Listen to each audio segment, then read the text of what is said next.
This man's feeling better than ever. She's loving the brother, she's loving each other. You ain't gonna love her forever, they don't even swear. Trust me, the more girls are better, let's hit them whenever. Trust me, do you know? I ain't trying to be like you. I heard you're closer to. Why you trying to take this for? She broke my heart. Why you taking the piss for? I don't care if she's down. I'm making peas, I make pounds. I don't wanna hear no words of advice. Shut your mouth and get down. Just cause your girl's got breast and batty, don't have your eye on her like Deli Ali. It's King Colin Walker. You know how we do, baby. I'm back and I'm better. I'm back and I'm better. Yo guys, how you guys doing on this beautiful Saturday? Okay, if you guys are wondering like what's going on in my head right now, the truth of the matter is I'm truly just lazy. Like I put on my like dress sock and like I didn't really want to like make a video with it on, so I was like, let me just put the hat on. That's why the back is like, yeah. And the thing is, I just did my hair too, so I really don't know what I'm doing. It's just that I don't like putting it. I don't like when I pull it in and take it out then put it in. I really don't like it, so I'd rather just like keep it in for the whole day. But yeah, so like today is. This section is like, today's Saturday, right? So basically with the new setup, it's like, this section is called Weekly Roundup, you know what I'm saying? So this is a section where I'm just going to round up the week of sports, round up what's been happening inside this whole week of sports, and break it down to you guys. It's not going to be long, I'm just going to like, touch on everything lightly, and just break it down as simple as possible. So this is the weekly roundup of the week. Word on the street is that every new week starts on Sunday. See, I don't know. So I guess this is going to be happening on Saturday, then I guess Sunday starts. I don't even know, like I don't want to get into that. But tomorrow's the Oscars. Tomorrow's the Oscars. And you know, if you don't know, my brother's going to be at the Oscars. Yeah, I know, it's literally like a dream come true. So if you're watching the Oscars tomorrow, tag at Mr. C Walker. Yeah, Mr. C Walker, that's my brother's Instagram. Tag him in it, make a story, send him a post, just send him love, you know what I'm trying to say, or send us love, you know what I'm trying to say, and then we'll send it to him. Just like, you know, Edmonton, show the lad some love, you know what I'm trying to say, and I pray that he wins in Jesus' name, amen. But let's get started in this video. So today in this glorious week of sports, what has happened in this glorious week of sports? A lot has happened. So let's start off with the Champions League. What happened in the Champions League? Atletico beat Juventus. That match was difficult for Juventus because Atletico is a team that plays football like they're in a street fight. You know what I'm trying to say? They play like they're in a street fight. On the pitch, it's a war. And Atletico did a great job of getting in Juventus' head. They didn't allow them to have flow. They couldn't allow them to get the passes. I personally feel like Allegri got it wrong, and he needed to bring either Cuadrado or Costa to have pace on the wing. They didn't lack pace on the wing, so Atletico wasn't really scared of the counter, which is why they were able to press Juventus that high, because of Juventus' lack of pace in the final third. And they relied too much on Ronaldo, so Atletico was able to isolate Ronaldo, and Ronaldo was not able to get in those dangerous positions because they really simply did not respect Dybala or Mandzukic, which is really, tactically for me, was wrong. But the thing with Juventus is that they always get it right in the second leg. Never count Juventus out. Expect them to come in the second leg with everything figured out. Expect to see Costa in the lineup. Costa or Cuadrado in the lineup. Expect to see one of them. I expect to see Cuadrado maybe playing at right back and then Costa playing on the wing. I expect to see Dybala playing like in the cam. And I'll be surprised to see Mandzukic in the lineup again, but with Allegri you never know. So I really feel like Juventus is not totally out yet because Costa's missing the second leg, and I don't think Atletico is going to have that same energy back inside Italy, right? So that's it. And then what else happened in the Champions League? Nothing really happened. Barcelona versus Lyon. I'm telling you guys, don't sleep on Lyon. Don't sleep on them. That team is dangerous. Even though they couldn't get the win at home. Yo, that's my dog. That scared me. I was like, what? Even though they could not get the win at home, I think going to Camp Nou, if they don't let the pressure get underneath them, that young team could have an upset. All they need to do is score one goal, and then the tie is, then Barcelona's under immense pressure. So I'm saying that for that Lyon versus Barcelona, that fixture, put that on alert, because I think an upset might be on the horizons.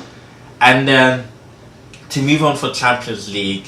In Champions League, really, the second legs are really going to be... I mean, second leg really tells the story, but usually in the first leg, you get to determine which side has the upper hand. And for me, it's kind of just like, I don't really see how Atletico has the upper hand on Juventus. I feel like Atletico played their best card, and going to Italy, I don't see how they can play better, because they really scored off of Juventus mistakes on set pieces, to be clearly honest. But going into Europa League, I told you guys Arsenal's, like, you see, when Arsenal lost the first leg to the Batty, everyone was like, what's going on? Me, I was just like, bruv, it's cool, like, that is football, it happens. Arsenal came back 1-3-0. I said it happens. I was calm the whole time, because I respect my team. I love my team. I understand my team. Unlike many Arsenal fans that don't understand their team. And also, Unai Emery, I feel like after that, like, everyone knows what Ozil can do. Everyone knows Ozil's class, his passing ability. To me, I think Ozil is top 3 passers in the world. I can't name 2 other people better than passing than Ozil. And if you can, leave me a comment down below, because I know you can't. If Daniel says David Silva, I might have to, because David Silva's not a better passer than Ozil, right? But I feel like that result proved that if you're not going to play Ozil in the league, at least, Emery, I'm begging you, play him in Europa League. If you don't want to play him in Premier League, play him in Europa League, because he's going to be key to how far we get in Europa League, because we're going to be playing teams that are going to park the bus. So we need Ozil's passing ability and his creativity to slice up defenses. We need that against teams that just want to sit back. Because if you don't have someone that is able to slice through defenses, you're going to get caught on the counter and they're going to end up beating you, because they're just going to put all of their men behind the ball. Then in the next leg, we're playing against Rennes. I love that. It's not too hard of a team. I feel like we'll get past that easily. And I feel like Arsenal, I feel like we're going to have the luck of the draw this year. Because last year we played AC Milan in this stage. So I feel like this year we kind of having the luck of the draw. So keep praying that Arsenal has the luck of the draw. And then Chelsea just whooped Malbo. Was it 3-0? They won 3-0 also. And they play Man City tomorrow in the Carabao Cup final. I have Man City winning. I mean, God forbid. I have Chelsea winning. I hate Chelsea, but I really feel like Sarri is the right manager for Chelsea, because now they have a 2-year transfer ban. They can't buy anyone for 2 years, and I feel like Sarri is the right man under that time, because what he's gonna do is, under that 2-year transfer ban, he's gonna have the freedom to put his system into full play. Because all the players that want to leave, bye. All the players that want to stay and play the Sarri system, hi. You know what I'm trying to say? So I feel like the 2-year transfer ban is either going to help Sarri or he's going to get sacked. But I really think it's going to help him.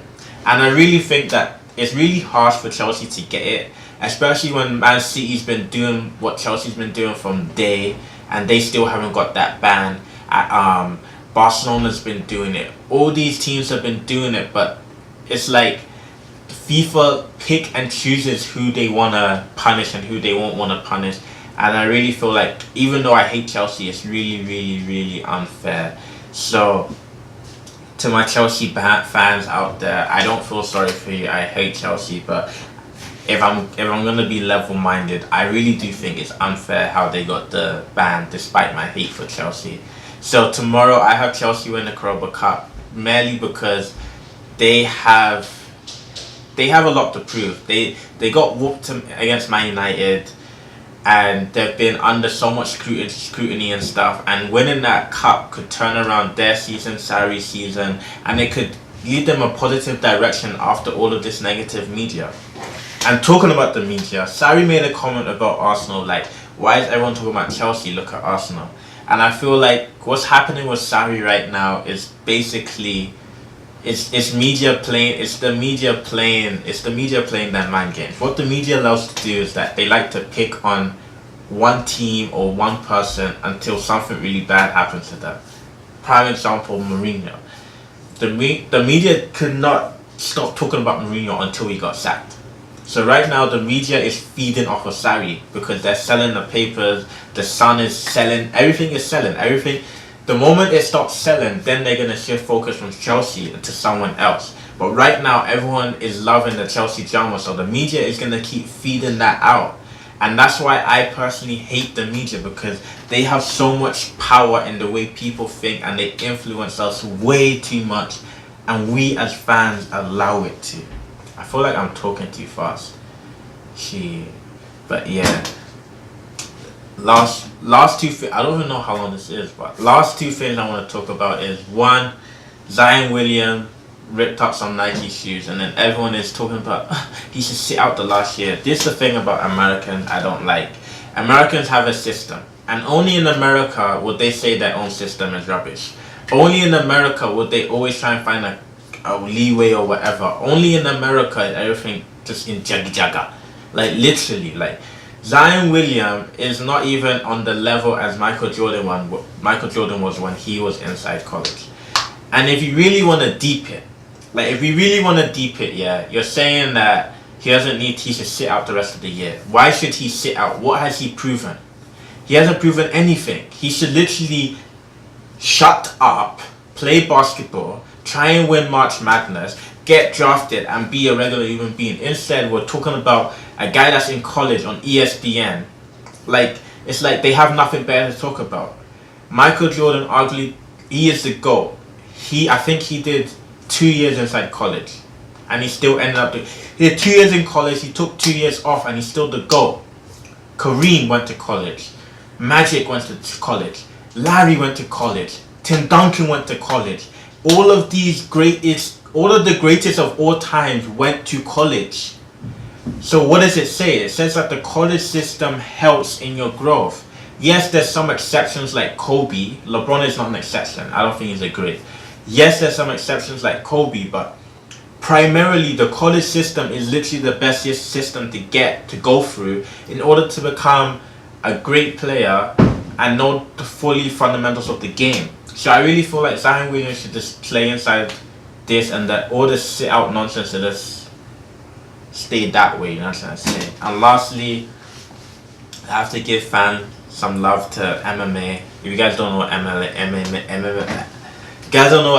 is, it's UFC, and basically I just want to say shout out to Joe St. Pierre. Man retired this week, and honestly he's one of the founders of UFC. When I mean founders, I mean like he's one of the people that made the sport what it is today.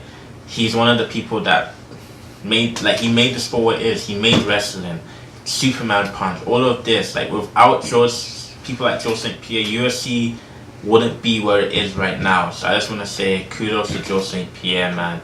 You are great for UFC, and I hope in your retirement you find the same joy as you did when you were fighting.